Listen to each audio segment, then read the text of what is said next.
Whew. Ooh. Ooh. Ooh. I'm gonna break out in falsetto. All right, sustainable weight loss. YouTube, what is going on? Welcome back to the channel. Welcome to the video. In this video, we are going to be covering one of the most, if not in my opinion, the most important thing when it comes to losing weight and changing your body, and that is how to make it sustainable and how to keep the weight off forever. Because if you're watching this video, you're probably like millions and millions of other people in America or across the world. Losing weight is probably not the hard part for you, because losing weight is normally not the hard part for anybody. You've probably lost weight before. You've probably done some diet, or you've cut out all your sugar, or you've done this or you've done that, and you've probably lost weight before. That's probably not your issue. Your issue, which is what most people's issue is keeping the weight off forever. Once you've lost the weight, what do you do in order to lose the weight and keep it off forever? And in this YouTube video, we're gonna be covering my top 6-ish tips. There might be something else that comes to mind, I'm not gonna lie, but I wrote down 6 things that I want to cover for sure that are going to be the most important components, concepts, things to think about, strategies, all those things combined into this one video here. Obviously, the last one is going to be the most important because they save the best for last. That's whoever came up with that saying, save the best for last. That's what I'm gonna do here. But other than that, these are all just kind of in a general order. So I wanna start with number 1, and that is going to be, there's this thing called life that you live. You might be a spouse. You might be a parent. You might be a son that takes care of your parents. You might have a job. Like, you probably have other responsibilities in your life than just going to the gym, eating perfect, and sleeping. That's probably not your life. And if it is your life, it's not even my life, and that's a coach, and I'm a coach who does this for a living. So I don't know how you got that life, but if you got that life, kudos to you. But for us normal folks, you probably have a life. You probably have your friends where you go out on the weekends. You probably have your kids' soccer games you gotta go to. You probably have work you have to attend. Like, there's this thing called life. And what I mean by that is, one of the first things that comes to mind when losing weight and keeping it off forever is you need to find a way to fit your nutrition around your life rather than trying to fit your life around nutrition. Let me say it one more time. You need to find a way to fit your diet around your life as opposed to fitting your life around a diet. And I'm going to double down on that and say this. Whatever you do to lose the weight is the same thing you are going to have to do in order to keep the weight off. What I mean by that is, I don't mean, for example, if you know me and my content, I talk about a calorie deficit a lot. I don't mean for the rest of your life you're gonna have to eat in a calorie deficit, because you'd be literally skin and bones and you would dwindle down to nothing and you would literally probably die because you're always eating in a calorie deficit. You would starve yourself. Obviously, that's not the goal here. What I mean is, not that you have to eat a certain amount of calories every day for the rest of your life. What I mean, though, is the methods you use to achieve that weight loss, i.e., let's say you're going to cut out all your carbs, or cut out all your sugar, or do intermittent fasting, or do any one of these things that you see on the internet. If that's what you're going to do to lose the weight, great, but that's what you're going to have to do in order to keep the weight off. So for example, if I were to do intermittent fasting, I love breakfast. I like eating when I wake up in the morning. I would probably die if I had to try and fit my life around a diet. For example, you might love carbohydrates, which if you're a normal functioning human being, you probably do love carbohydrates because they're amazing. You probably enjoy carbohydrates. And whether it's like, I don't mean just like, chips and candy and cookies and donuts. I don't mean just that. I mean, like, you might like potatoes, or you might like rice, or God forbid you like a bagel here and there or some oatmeal. God forbid. Or, I don't know, you might like alcohol, so that might have carbs in it, whatever the case may be, right? You might enjoy that. But if you're gonna try to cut out carbs to lose the weight, You are trying to fit your life around a diet. Your life, if you enjoy carbohydrates, is not going to fit around said diet where you don't eat carbohydrates. So whatever you do to lose the weight is the same thing you're going to have to do to keep the weight off. And this is why so many people end up losing weight. You probably lost weight when you cut your carbs. You probably lost weight when you cut your sugar. You probably lost weight when you did any one of these 17 different things you've done thus far. That's not your issue. Your issue is keeping the weight off. So you have to start to compartmentalize that whatever you do to lose the weight, you're going to have to keep that up. So if you don't think you can keep up cutting out, in eating 30 grams of carbs per day, don't do it. If you think you enjoy eating breakfast, or you enjoy having a late night snack, or if you enjoy, on a weekend, you might want to go out to eat to breakfast with your friends or family, but you can't eat yet because you can't eat till 12 p.m. If you don't think you want to do that, and you don't think you're going to sustain that forever, then it's not sustainable. And again, the methods you are using to lose the weight are not going to be sustainable. So the weight you lose is going to be unsustainable as well. So keep that in mind, that this comes down to, I'm going to say it one last time and we'll move on to the next point, but it's very important. So honestly, why I put it first. You have to work on fitting nutrition around your life as opposed to trying to fit your life around nutrition. If you're not going to be able to eat 30 grams of carbs a day, if you want to enjoy breakfast or late night eating, whatever it is, like if you want to do these things, you can't do these diets that are going to make you lose weight in the short term, but then gain it all back. Because if you can't sustain it and you go back to your old habits, well, guess what? You're going to go back to the old result, right? So keep that in mind, number one. And try to, you got to live a normal life. I'll take this one step further. You can't just eat chicken and broccoli every single day for the rest of your life. You can't just eat 1,200 calories every day for the rest of your life. Like that's not going to be realistic. So you have to be realistic with this. That's number one. And that actually bleeds into the next point perfectly. I didn't mean to do that, but I'm glad it worked out like that. You have to expect this. You have to have proper expectations. Right now, I'm filming this video for free. I'm giving you all my information for free. If you scroll through my YouTube videos, all of the information that I could ever have in my entire life is on my YouTube videos for free. I don't expect you to do anything for me. I'm giving you literally my best information every single day for free. I don't expect a thing from you. Because if I did, I would be upset when somebody doesn't sign up for the clubhouse or sign up for coaching or send me a nice message. In the same way, you expect to lose 15 pounds in a month and you think that's right and you think that's good and you think you're going to lose 5 pounds per week. It's not going to happen if you want this to be sustainable. As you've already probably seen, you can lose 3 pounds a week, 4 pounds a week, 5 pounds a week. You can lose 20 pounds in a month or 2 months or whatever it is. Great. Awesome. That's great. But in 6 months, you lose 20 pounds and then gain 30 pounds back. So in 6 months, you're actually up 10 pounds as opposed to being down in weight because you're taking these unsustainable approaches. So stop expecting to lose weight very quickly. That is one of the main reasons why you are not doing this right now, sustainable weight loss, because you're expecting to lose weight too goddamn quickly. And I know you want results yesterday. I know you don't want to be patient. I know it's hard. I know it takes time. I get it. I understand. But you need to have proper expectations heading into your journey. So if you're expecting to lose 20 pounds in a month and you only, quote unquote, lose 4 pounds in a month, you're going to think you're a failure.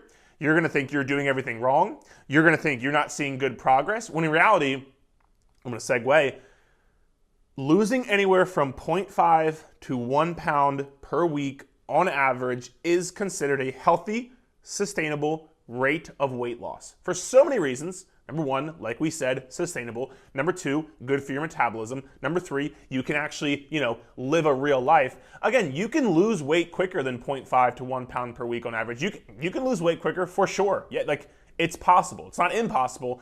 It's possible, as you've probably already seen. But what you're going to have to do to lose weight at a quicker rate than that is going to be unsustainable. It's going to be incredibly restrictive. It's going to be not something you are going to be able to keep up. So yeah, you can lose weight quicker. That's great. Congratulations, Cheryl. That's awesome. But if you want to make this sustainable, losing anywhere from 0.5 to 1 pound per week on average is amazing progress. So that means in a 12-week span, if you lost anywhere from 6 to 12 pounds, I would be thrilled with you if you were my client. I would be thrilled. And I'm very adamant about this because one of the main reasons people quit in their journey and never get to their goals is because they have these unrealistic expectations of, I don't even know why. Like, you have no bearing for wanting to lose 20 pounds in a month. You just want to lose weight quickly because that's what you want. But there's no like logic behind it. There's no bearing behind it. There's no science behind it. You just think that you should be losing weight quicker. No, you shouldn't be losing weight quicker. 0.5 to 1 pound per week on average, 2 to 4 pounds a month. If you do anything above that, you're fucking like, you're beyond what average progress would be. If you're right in that range, you're doing phenomenal. You're doing absolutely perfect. Not to mention measurements, progress pictures, so on and so forth, but that's a different thing for a different video. Actually, we might talk about that later in this video, but either way, have proper expectations heading into your journey. So when these things happen, you will know what to expect, you will expect them, and you won't freak out when you only lose 3 pounds in a month. That would be tremendous progress. And you also know that not only would that be tremendous progress, but you also know that you can lose weight quicker, but you're gonna go right back to what you were doing before watching this video. So you're gonna lose weight quickly and then gain it back, and lose weight quickly and gain it back, and start this cycle of just restricting and then binging, and then restricting and then binging. I wanna leave this portion right here with this. This is not a game of how little calories can I eat to lose weight as quickly as possible, which is what you're thinking right now. You're thinking calorie deficit, I need to lose weight. The less calories I eat, the quicker I lose weight. Let me try to eat as few calories as humanly possible to try to lose weight as quickly as humanly possible. It's not going to work out well in the long run. I understand why you think it's gonna work, because logically it would make sense if you just eat less calories, that'll be a bigger calorie deficit, and you'll lose weight quicker. I understand why you think that works, but in practicality, as you've probably seen, and as I've seen coaching literally hundreds of people, it doesn't work. Because what's gonna happen is you're going to over-restrict, and then you're gonna binge. You're gonna over-restrict, then you're gonna binge. You're gonna feel guilty, you're gonna feel like you fucked up, you're gonna quit for a week or a month, try to get back on track, over-restrict again, binge on the weekends. The cycle is gonna happen in perpetuity. This is where people think like, I've been dieting for 50 years, or I've been dieting for 10 years, or whatever the case may be. No, you haven't. Because if you were in a calorie deficit for 50 years, you would literally have starved yourself and you would be skin and bones and nothing. You haven't been dieting for years. You've been in a dieting mindset for years. Because all you think about is losing weight. But in reality, you haven't ever been consistent because you're doing this cycle right here, trying to eat as few calories as humanly possible to try to lose weight as quickly as humanly possible. And every single time it just goes down, up, and over a period of time, you don't ever make any progress. As opposed to shifting from how little calories can I eat and lose weight as quickly as possible to how many calories can I eat and still see weight loss progress. Abundance, not scarcity. When you shift to that mindset, you will turn into more of a sustainable, slow and steady weight loss where every month, 2 to 4 pounds going down, and over a 6, 12, 18-month period, you will completely change your body and change your life. As opposed to the opposite of down very quickly, up very quickly, down very quickly, up very quickly, and never making any real progress. You're gonna think like it's gonna be slower progress in the short term because you're used to losing 10 pounds in a month. So 3 pounds is quote unquote slow progress, but you're thinking very short term. In a span of a month, it might be quote unquote short progress, but in a span of 6 months, 12 months, 18 months, it's actually much quicker progress Because as opposed to going down very quickly, up very quickly, down and up, and the trend line staying the same throughout, the trend line here is down 3 pounds, down 4 pounds, down 3 pounds, down 5 pounds. And over time, that's gonna add up and it's gonna stay. So in 12 months, if you've lost 50 pounds and kept it off, that's much better and much faster than losing 30 pounds in a month, gaining 25, losing 40, gaining 50, and not actually making any progress in a month. You're slowing yourself down by doing that. So get out of that mindset, okay? Leading into number 3, stop labeling foods good and bad. Stop doing that. Stop trying to demonize food groups. Stop trying to demonize carbohydrates. Stop trying to demonize unhealthy foods. We're going to talk about this later here in a second, but there is no one food or food group that inherently makes you gain weight. The only way you will gain body fat is by eating in a calorie surplus, eating more calories than what your body burns over an extended period of time. That is the only way you will gain weight. It's science. There is no, just because you ate a donut doesn't mean you gain body fat. It doesn't mean you fucked up. It doesn't mean you did anything bad. It's just a fucking donut. And the quicker you understand that there are no good and bad foods, sure, a salad is going to be more nutrient dense. It'll be more food for less calories. And we're going to talk about all this here in a second. A donut might be, more calories for less food and so on and so forth. But donuts are amazing and salads are amazing. They're both just food. What happens is you label these foods good and bad, so you restrict yourself from the bad foods. And what happens essentially is, almost think of it like a can of soda. You just, you tell yourself, I can't have this food because it's bad. You shake the soda can up. 2 days later, you're like, I really want this food. Nope, can't have it. Shake it up some more. And this goes on for a week or two. And eventually, when you open that can of soda after shaking it for 2 weeks, what happens? Fucking explodes. The same thing with yourself. When you finally have said bad food, you don't have it in moderation. You have all of it because 2 reasons. You restricted yourself from it for 2 weeks, and after you have that food, you're going to go back to not having it because it's a bad food for you. So you're going to binge on it. So you're going to feel guilty. So you're going to use that as an excuse to keep going on the bad eating path and binging and all those things. And again, it's just going to go back to this cycle of just restricting and binging, and so on and so forth. So stop labeling foods good and bad. There are no inherently good or bad foods. Now, that leads me to the next point, which is going to be optimize your calorie deficit. Optimize your eating habits, really is what I want to say, but optimize the way you're eating. One of the biggest things that's helped my clients in the past is following the 80-20 rule. And I've done an entire video on the 80-20 rule. I'll link it here above. And you definitely go check that out to go more in depth on the 80-20 rule. But essentially what the 80-20 rule is 80% of your food choices should come from nutrient-dense whole foods. Things like chicken, things like eggs, things like sweet potatoes, things like rice, things like oatmeal, things like fruit, things like vegetables. Anything that wasn't made in a lab, right? 1 ingredient foods. An apple, that's 1 ingredient. Sweet potatoes, that's 1 ingredient. A chicken breast, that's 1 ingredient. Eggs, that's 1 ingredient. 1 ingredient foods. Not to say you can't mix those. Like, for example, if you're having eggs with oatmeal and you cut up an apple and put it in the oatmeal, that's all fine. All of those are 1 ingredient foods. You can mix those, but have 80% of your food choices come from nutrient dense whole foods, and then have 20% come from things you enjoy. Chips, donut, treat, ice cream, I don't care what it is. 20% of your calories can come from things like that. So for example, if you're having, 1,500 calories per day, let's just say, you have a snack, a treat that's 250 calories, and the rest, and the other 1,250 calories comes from nutrient-dense whole foods. Not the other way around. What most people try to do is they try to make the other way around, where 80% of their food choices come from very high processed, very not nutrient-dense, low-filling foods, things like chips or processed foods or all those kind of things.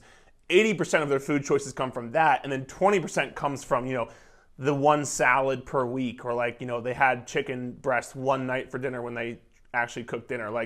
You got to have 80% of your food choices come from these nutrient-dense whole foods, and 20% comes from the treats you enjoy. And this is for so many reasons, but optimizing your eating. Optimizing, again, for example, if you ate 1,500 calories from Big Macs and Twizzlers versus 1,500 calories from eggs, chicken, steak, sweet potatoes, oatmeal, vegetables, greens, fruits, all those things. Eating 1,500 calories of that over there, fruits, vegetables, all those kind of things, you're gonna be way less hungry, way more full, way more energy, much better health. That's gonna be easier to stick to that style of eating, those habits of eating, because you're not always hungry, you're satisfied, you have good energy, you're not ravenously hungry, all those things, right? That's gonna make it easier to make it sustainable because you're feeling good and you have good energy, you're not super starving. Like if you're always hungry, if you're always starving for food, if you're never full, if you always have low energy, like yeah, it's gonna be easier to keep grabbing chips and cookies and the highly processed stuff. And again, not to say that stuff is bad, because we just learned it's not bad, but you can't have it for every single meal of every single day. 80%, 20%. Optimize your calorie deficit, optimize your energy, optimize your health, by the way. Like we oftentimes forget about our health. Like we're doing this, it's a health journey, right? Like you want to lose weight for, you want to look good naked, yeah, but you also want to be healthy. So optimizing your calorie deficit and the foods you consume, optimizing your health, all your blood marker profiles, vitamins, nutrients, so on and so forth, right? Optimize your eating habits, which is going to make it more sustainable because you will be able to have all those things optimize: health, hormones, hunger, sleep, energy, all those things, right? Fifth is gonna be talking about find these things. So you have to find other things than just the number on the scale, or just how your clothes fit, or just what your progress pictures say. Because oftentimes during this weight loss journey, it's nothing but tearing yourself down, for lack of better terms. You don't like the way you look. You want to tear yourself down. You want to lose weight. You want to lose inches. You want to lose. Everything's always lose. Nothing's ever gaining. Nothing's ever building yourself up. And this is why I'm such a huge proponent of incorporating strength training into your healthy lifestyle / weight loss routine. Because strength training, I can't tell you how many of the clients I've coached, when it gives you something to build on. It builds your body up. Like for example, I can't tell you how many of my clients, we've gone through a month of the strength training program. They started the month at 4 sets of 8 with 10 pounds for their goblet squats, and they finished with 4 sets of 10 with 25 pounds on their goblet squats. And they're like, holy shit, Eric, like I've gotten so much stronger. I'm doing more reps. I'm doing more sets. It could be, Eric, oh my God, on week 1, I could barely hold a plank for 15 seconds, but on week 4, I'm now holding a plank for 35 seconds. That's more than double the time. It gives you something to feel good about. It gives you something to build your body up. In a journey where all of this is always tearing your body down, I don't like the way I look, I want to lose weight, less numbers, less inches, less calories, all those things. You have nothing to build yourself up. And that can be incredibly difficult to sustain.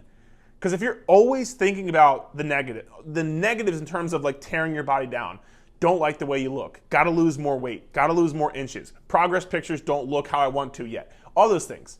You have nothing to build your body up, to build you stronger, to give you some sort of positive reinforcement, some sort of thing that's not weight loss or aesthetics based. You can get stronger no matter if you're losing weight, gaining weight, maintaining weight. You can always increase your workout performance, doing more reps, doing more sets, lifting more weights, going for a longer time on your plank, decreasing your mile time when you run, increasing your workout performance, getting better form. There's so many things you can do with strength training that's going to allow you to have something positive and just different than just your weight loss.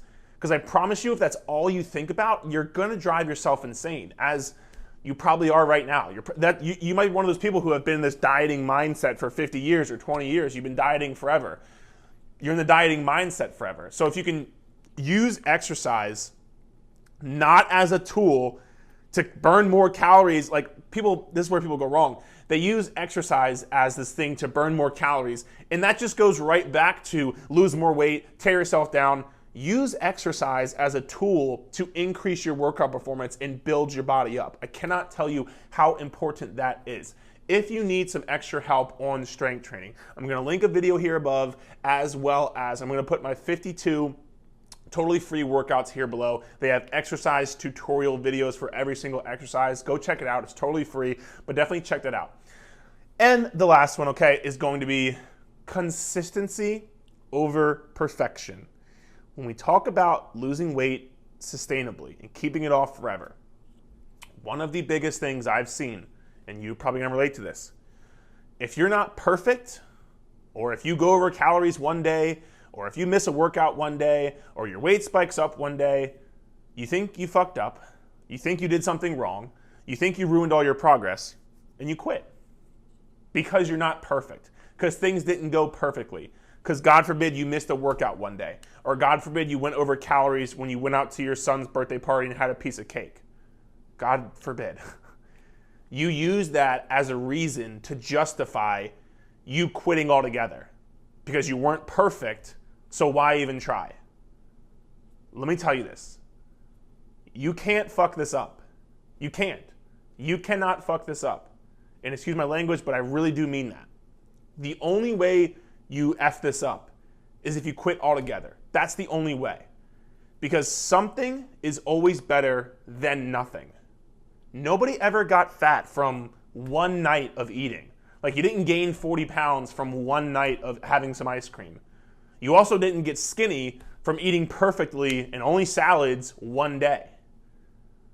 So this idea of if you're not perfect, you just quit altogether, that shit has to stop. Because it's not true. And it's not true. You don't have to be perfect in order to see results. You just have to be consistent. Results are not bred from perfection. Consistency breeds results day after day, week after week, month after month. Nobody's perfect. I'm not perfect. You're not perfect. Your favorite Instagram model is not perfect either. Nobody is. It's not real. So you chasing this like perfection that's not even real when it doesn't happen. Again, expectations. When you're not perfect, you think you're supposed to be because that's how you think you have to lose weight. When you're not, you think you fucked up and you go and quit and you go and binge and all these other things. Stop it. Stop. You don't have to be perfect. You just have to be consistent. So that means, for a quick example, 80 to 90% consistent. That is how you're gonna make this sustainable. You're gonna be able to have a life. You're gonna be able to eat a bit more calories. You're gonna be able to do all these things with 80 to 90% consistency. That means out of 31 days in the month, you hitting your calories 25 to 28 days, anywhere in between there. If you do that, I promise you, with all my heart, you are going to see progress. I promise you. There's just no other way. Because consistency breeds results. Stop using yourself not being perfect as an excuse to quit altogether. That shit ends right here. You got it? You can't fuck this up. The only way you fuck up is if you quit altogether. And I know after this moment, you are no longer doing that. Capiche? Capiche. Wonderful. Listen, hope you enjoyed the video. If you did, please feel free to leave a thumbs up and drop a comment below and let me know if you enjoyed the video. Let me know what your favorite part was. If you have any questions, concerns, again, please feel free to drop below. Also subscribe to the channel if you like that. I don't know where the button is, probably somewhere down here. But again, losing weight is not the hard part. Keeping the weight off is. And if you want a different result, I'm glad I'm gonna end like this. If you want a different result, you have to do something different. So what I'm saying here, possibly eat more calories, which by the way, if you want to know how many calories you have to eat to lose weight, there's a totally free calculator. I'll put it here above. Eating more calories, being consistent, not just saying fuck it when you aren't perfect, all these things that I'm talking about. If you want a different result, you gotta do something different. So if you wanna just keep losing weight, gaining weight, losing weight, gaining weight, awesome. Keep doing what you're doing right now. But if you don't wanna do that, come over to the dark side and join us on Sustainable Weight Loss 101. All right, we'll talk soon. Thanks.